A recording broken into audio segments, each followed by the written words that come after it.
En Estrategia Salud y Ambiente entrevistamos a... Y en Estrategia Salud y Ambiente entrevistamos al doctor Fernando Cáceres, matrícula profesional número 74.115. Él es neurólogo, subespecialista en enfermedades desmielinizantes y de neurorehabilitación y además director general de INERE, que es el Instituto de Neurociencias Restaurativas, tanto acá como en Martínez. Así es que bueno, tiene 30 años de experiencia en la gestión y en la temática y bueno, y mucho más, ¿no?, que podríamos ir mencionando, pero como lo que queremos es aprovecharlo a él y poder hacerle algunas preguntas, quiero saludarlo formalmente. Doctor Cáceres, buenas tardes. Aquí está Gabriela Ensink y Elisa Soto en Estrategia Salud y Ambiente. Muy buenas tardes. Hola, buenas tardes. Muchas gracias por llamarme. No, al contrario, usted por atendernos. Bueno, de alguna manera lo que mencionamos con motivo de la entrevista es qué es esto o de qué se trata o cuáles son los beneficios de la neurorehabilitación. Y quizá la primera pregunta sería, ¿de qué hablamos cuando hablamos de neurorehabilitación? Bueno, la neurorehabilitación hoy es una subespecialidad de la rehabilitación en general. Todos sabemos que la rehabilitación es esa ciencia que permite que una persona que tuvo algún déficit funcional pueda volver a recuperar esa función y pueda reinsertarse socialmente en la comunidad donde vive. Eso es el término rehabilitación en general. Neurorehabilitación es cuando estamos hablando de que rehabilitar una estructura tan compleja como el cerebro cuando se daña no es lo mismo que rehabilitarse cuando uno tiene un esguince de tobillo o una fractura de cadera, donde tiene que rehabilitar es un hueso y que el hueso tiene una complejidad diferente en cuanto a su rehabilitación que el cerebro. El cerebro tiene complejidades diferentes y cuando sufre alguna lesión o un daño, como por ejemplo un ACV o un traumatismo tan frecuentes ahora por las lesiones de las motos o de los automóviles, un daño, lo que se produce en el cerebro es una lesión triple: física, porque hay una parte del cuerpo que no se puede mover bien o no siente bien, pero no solo física, también cognitiva. Nuestro cerebro funciona la memoria, la concentración, la atención, y también emocional. En nuestro cerebro están nuestras emociones, nuestras conductas. Entonces, una lesión cerebral implica una triple discapacidad. Por eso la neurorehabilitación es una disciplina relativamente novedosa, surgió en la década del 90, que trata de recuperar las lesiones producidas en el sistema nervioso atendiendo a esta triple discapacidad: física, emocional y cognitiva. Doctor, Gabriela lo saluda, y atendiendo a que en pocos días va a ser el Día Mundial del Cerebro y hoy las enfermedades neurológicas son justamente las que mayor discapacidad causan en el mundo. Por ahí lo mencionó un poco, pero me gustaría ampliar en esto, en cuáles son los principales motivos por los que hoy las personas necesitan rehabilitación y si la edad también es un motivo en sí mismo por el tema del Alzheimer o Parkinson y otras enfermedades que aumentan su frecuencia con la edad. Bueno, primero te saludo, hola. La respuesta la diste vos, pero son dos cuestiones. Tenemos dos enfermedades neurológicas que son, primero, como dijiste vos, la discapacidad, la causa más frecuente de discapacidad son las enfermedades neurológicas. Y tenemos los dos extremos de enfermedades neurológicas. Las crónicas, como la enfermedad de Parkinson, la enfermedad de Alzheimer, crónicas o degenerativas, que obviamente conforme la población humana aumenta en edad, tenemos más chance de tener cada vez más personas enfermas con este tipo de enfermedades degenerativas. Pero al mismo tiempo, las que causan mayor cantidad de discapacitados en el mundo, además del Alzheimer, que es una de ellas, son las enfermedades agudas, como por ejemplo el ACV y los traumatismos cerebrales producto de las lesiones vehiculares. Esas dos son dos epidemias, junto con la del Alzheimer, son tres epidemias que son las enfermedades cerebrales que mayor cantidad de discapacidad generan en el mundo. Ahora, impactante esto que acaba de señalar, doctor, ¿no? Y no solo eso, sino que conforme como vamos viendo las proyecciones, viste que ahora todo se proyecta, cada vez va a haber más casos. Si no hacemos algo, porque ahora lo interesante es que de las 3 enfermedades que acabamos de mencionar, 2 de ellas son absolutamente prevenibles. Claro. El Alzheimer todavía no, pero las otras 2 son prevenibles. Sin embargo, son las 3 causas más importantes de discapacidad en el mundo. Tremendo, la verdad que sí. ¿En qué consiste básicamente la neurorehabilitación? Digo, ¿hay como un equipo interdisciplinario, hay neurólogos, hay psicólogos? ¿Qué otros profesionales se requieren? Claro, abordar esta triple discapacidad física, cognitiva y emocional requiere que trabajemos, o sea, el médico solo acá no logra absolutamente nada. Requiere un equipo de profesionales con experiencia en el tema, sobre todo kinesiólogos, terapistas ocupacionales, que son aquellas profesionales que se encargan de las actividades de la vida diaria, alimentarse, vestirse, higienizarse, usar el teléfono, usar la computadora. Esos son los terapistas ocupacionales. Fonoaudiólogos, que se encargan de la parte definitoria, de la parte del lenguaje. Tenemos psicólogos, psiquiatras, urólogos, oftalmólogos. Hay un equipo de profesionales que trabaja, neuropsicólogos, que son los que se encargan de la parte cognitiva, que te decía yo, que también puede estar dañada. Todo ese equipo trabajando de forma conjunta con el paciente y su familia. Es fundamental el trabajo familiar desde el inicio del programa de rehabilitación. Doctor, dado lo que usted mencionaba hace un rato, mi pregunta gira en torno a... cada vez son más las personas jóvenes que precisan de neurorehabilitación a partir de lo que usted señalaba de los incidentes viales, y por otra parte, ¿cuáles son las lesiones más frecuentes? ¿Guardan relación con la falta de usar el casco en el caso de las motos o con el uso del celular en el caso de los automóviles? Primero te quiero felicitar por no usar la palabra accidente vial, sino incidente vial. Porque la palabra accidente, si se puede prevenir, no es un accidente. Exactamente, sí. Eso te quiero felicitar. Gracias, por eso. doctor. No usamos más la palabra accidente vial. Es un incidente. Y las causas son la imprudencia, sin ninguna cosa.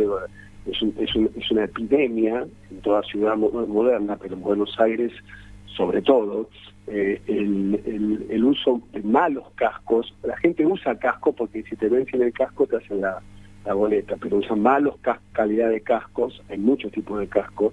En el verano usan cascos que son de cartón casi. O en el codo. Por otro lado, el no uso del cinturón de seguridad, aunque parezca una mentira, atrás no se usa el cinturón, muchas veces el acompañante no lo usa. Y por otro lado, como que a decir la tercera causa es el uso del celular, tanto en la moto, lo cual es increíble, sí, tanto en el auto o tanto en el peatón que está cruzando. O sea, cada vez más hay, los traumatismos cerebrales por incidentes viales afectan a gente joven, gente muy joven. O sea, tenemos los dos espectros, los pacientes con Alzheimer, la población anciana, y los pacientes jóvenes con traumatismo encefalocraneano. Entonces, esas son las principales causas de esta epidemia que ocurre. Y lo que quiero decir, y esto es importante aclarar, que la intervención en la neurorehabilitación debe ser precoz y temprana. Existen unas horas de oro después de haber producido un daño cerebral, donde nuestro cerebro es plástico. Antiguamente se decía que cuando había una lesión cerebral, el cerebro no podía repararse. Desde la década del 90 se describió la neuroplasticidad, que es la capacidad de que una zona no dañada del cerebro pueda tomar la posta de la zona dañada y podamos recuperar esa función. Ahora, esto no ocurre espontáneamente, esto ocurre por la intervención del equipo que te dije antes, y esto ocurre cuanto más precozmente podemos intervenir. Entonces, por eso es importante la intervención, porque el cerebro solo no se repara. requiere un estímulo adecuado. Por eso es importante la intervención precoz, adecuada en tiempo y forma. Doc, yo vuelvo a la parte de rehabilitación. Mencionó un montón de profesionales. Me gustaría saber si hay suficientes en la Argentina y también qué rol juegan las nuevas tecnologías, porque hoy se habla de inteligencia artificial, de equipos que ayudan a caminar a personas con trastorno motriz. Digo, ¿se va a reemplazar algo de el trabajo humano por trabajo de máquinas en la rehabilitación de personas? Muy buena pregunta. Te contesto a dijiste dos preguntas en una. La primera, ¿hay suficientes profesionales? La respuesta es no. Para neurorehabilitación, no. De los kinesiólogos, por ejemplo, kinesiología, de los kinesiólogos que se reciben en la facultad, por ejemplo, de medicina, kinesiología se estudia medicina de la UBA, el 80% de los kinesiólogos recibidos se dedica a traumatología. Un 10% o un 15% se dedica a deportología, por cuestiones de los clubes de fútbol, de cuestiones de deportes, y solo el mínimo porcentaje se dedica a neurorehabilitación. ¿Esto por qué se debe? Bueno, hay múltiples razones y tampoco quiero llevarnos mucho tiempo, pero te quiero decir, hay una cuestión en la neurorehabilitación de disponibilidad de profesionales y de centros de neurorehabilitación y de accesibilidad a esos centros y a esos programas. Así que la primera respuesta es sí, hace falta seguir formando gente. Nosotros en INERE Martínez específicamente tenemos capacidad de aceptar pasantías donde vienen profesionales a evaluar, a eventualmente ver nuestra experiencia de nuestros profesionales, y tenemos convenios somos con algunas instituciones para poder recibir rotantes, personas que están estudiando justamente. Ahora, la segunda pregunta era sobre las máquinas y la inteligencia artificial. La tecnología es muy importante y es un auxiliar que nos va a servir para, sin ninguna duda, acelerar los tiempos y mejorar los parámetros de medición y cuantificación del resultado. Y sobre todo sirve para el trabajo extramuros. ¿Qué significa? Una vez que el paciente se fue del centro de rehabilitación, que pueda seguir trabajando con la tecnología, que puede ser de un teléfono digital, un programa de computadora, un robot más complejo, un walker, o sea, con una especie de andador que se pone el paciente con una lesión medular. Pero toda esta tecnología, hay programas de rehabilitación cognitiva por inteligencia artificial. Todo esto, que es muy importante y que nosotros lo incorporamos desde INERE, tiene que estar coordinado y controlado en el contexto de un equipo de profesionales que manejen esto. O sea, el problema de esto es que la gente interpreta a veces que veo un programa, me bajo un programita, una app de celular para estimulación cognitiva y ya estoy haciendo estimulación cognitiva. Y si yo hago crucigramas y sudokus o ubicación de piecitas en el espacio, de cubitos, eso no es rehabilitación cognitiva. Rehabilitación cognitiva tiene que ser coordinada y controlada por un equipo de profesionales. Lo mismo los programas de realidad virtual, lo mismo los programas o los aparatos de robótica. En varios estudios científicos se ha demostrado que se compara el trabajo humano o el trabajo de robótica, no hay ventaja y sigue siendo más costo efectivo el trabajo humano, sin contar los costos altos que tienen muchos de estos aparatos robóticos. Conclusión, es importante lo tecnológico, pero siempre coordinado en el contexto de un equipo profesional capacitado. Doctor, bueno, yo le hago la última pregunta porque ya va llegando el horario en el que usted nos tenemos que desocupar. No, tranquila.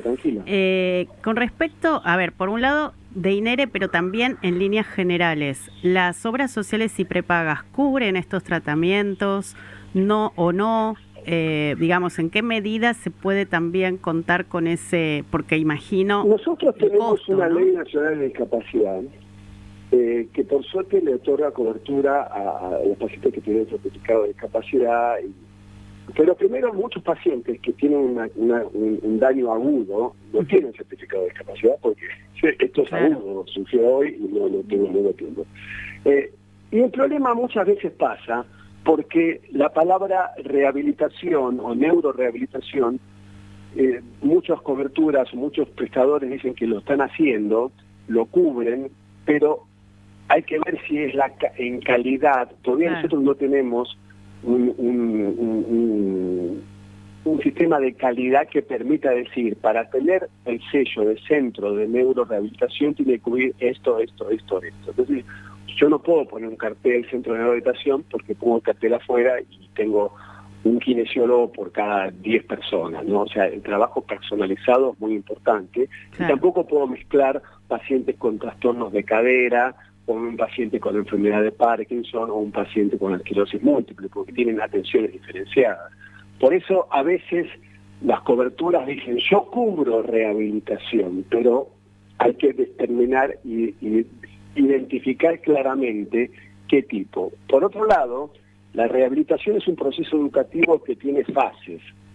Finalmente, cuando la persona toma un traumatismo, y hablamos mucho de traumatismo hoy, pero ACV, la persona va a recibir una rehabilitación inicialmente internado. Esa rehabilitación internado tiene que pasar a la segunda fase, una vez que pasó la fase de internación, que es la fase ambulatoria, donde es quizás tan importante, no digo que una es más importante que la otra, pero la fase ambulatoria de rehabilitación es muy importante, porque es la fase donde se reinserta, vuelve a tomar el taxi, vuelve a subirse al colectivo, vuelve a ir al trabajo, vuelve a salir a la calle. Mientras está internado está como una burbuja, que es importante porque es la etapa aguda de rehabilitación. Esta etapa ambulatoria muchas veces las obras sociales o las coberturas no la tienen tan en cuenta y le arman al paciente un programa domiciliario en la casa. Eso es algo negativo porque la persona no tiene que estar en la casa haciendo rehabilitación, tiene que estar haciendo rehabilitación saliendo, enfrentándose a las veredas de esta ciudad, a las calles, a cruzar un semáforo, a ir a comprar a un supermercado. Esa es la rehabilitación ambulatoria. O sea que es un poco larga mi respuesta, pero no sé si terminó de cerrar lo que me preguntaba. Sí, absolutamente. Muchas gracias. Yo, Doc, aprovecho para hacerle también una pregunta final y es si las personas, salvando las enfermedades neurodegenerativas como Alzheimer, Parkinson, que progresan todo el tiempo, personas que han tenido accidentes o ACV, ¿en qué medida vuelven a recuperarse 100% o vida normal gracias a la rehabilitación? Eso sería, la pregunta sería pronóstico en rehabilitación. El pronóstico en rehabilitación, primero que quiero aclarar que toda persona con enfermedad neurológica puede mejorar, inclusive lo de las enfermedades crónicas degenerativas, porque si no queda el mensaje que si yo tengo una enfermedad crónica degenerativa estoy condenado y no tiene ningún sentido que vaya a un centro de rehabilitación porque no me voy a mejorar. No, siempre, por más que la enfermedad sea progresiva, yo puedo mejorar la calidad de vida y puedo mejorar la funcionalidad y mantener la funcionalidad a pesar y ganarle a la progresión de la enfermedad. O sea, siempre se puede lograr rehabilitación. O sea, la neuroplasticidad también existe inclusive en enfermedades progresivas. Lo interesante en enfermedades progresivas es intervenir precozmente, antes que estén tan avanzados. Muchas veces nos llega a nosotros un Parkinson muy avanzado y no tienen, ya no hay, siempre se puede hacer algo, pero tiene más sentido que llegue una enfermedad de Parkinson recién diagnosticada, porque ahí se pueden prevenir las cuestiones. Con respecto a resultados y pronóstico de rehabilitación en enfermedades agudas, va a depender del tipo, del tamaño de daño, o sea, la cantidad de cerebro dañado. Punto 1. Punto 2 es cómo estaba el cerebro antes del daño. O sea, no es lo mismo rehabilitar un cerebro de una persona que fumadora, que consuma el consumo de drogas, que tiene un cerebro dañado previamente al daño cerebral.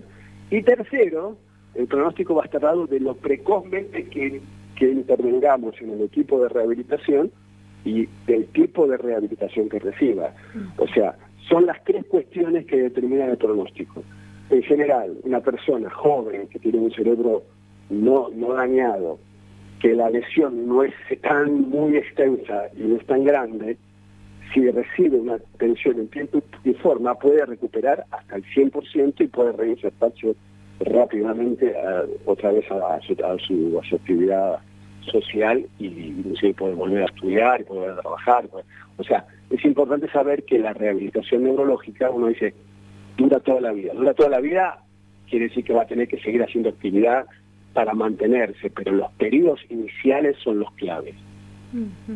No sé si quedó claro. Sí, sí, totalmente. Buenísimo, doctor. Bueno, el tema da para mucho, capaz lo vamos a volver a convocar porque capaz nos quedó las veces que quieran, porque es un tema que nos involucra a todos. Todos tenemos algún familiar que alguna vez tuvo algo o que necesita algo, y que bueno, y que siempre es importante conocer y saber que cuanto más rápido acudamos y consultemos, mejores beneficios se van a tener. Ese es un buen mensaje, entonces, para dejar la nota por ahora. Le agradecemos mucho haber estado en Estrategia Salud y Ambiente y lo convocamos para cualquier otro momento. Muchas gracias por haberme llamado. No, al contrario, doctor, muchas gracias a usted. Bueno, estuvimos dialogando con el doctor Fernando Cáceres, matrícula 74.115, él es director general de INERE, que es el Instituto de Neurociencias Restaurativas, también en INERE Martínez, que es otra sede. Es un instituto de neurorehabilitación y estuvimos hablando sobre el tema, la verdad que, como bien decías, Gaby, muy interesante. Y para tomar muy en cuenta, ¿no? Digo, hay cosas que evidentemente se podrían evitar para no tener que llegar a una neurorehabilitación. Sí, sobre todo lo que es accidentes de tránsito. Incidentes, es verdad, vos lo dijiste bien y yo sigo con accidentes. No, es que comúnmente uno dice accidente. Claro, por supuesto. También se llama y accidente clave esto de atenderlo, así como se señala con el ACV, con cualquier otro problema vinculado a lo cerebral, clave los primeros minutos, las primeras horas. Así que bueno, muy bien. Y ahora nos vamos a mover un poquito. Le pedí a Ernie que busque algún tema vinculado a la amistad, ¿por qué no? Ya que el 20 es el Día del Amigo, que no sea la típica canción de ya te estarás imaginando cuál. Otra. Así que bueno, nos vamos con el Jarabe de Palo.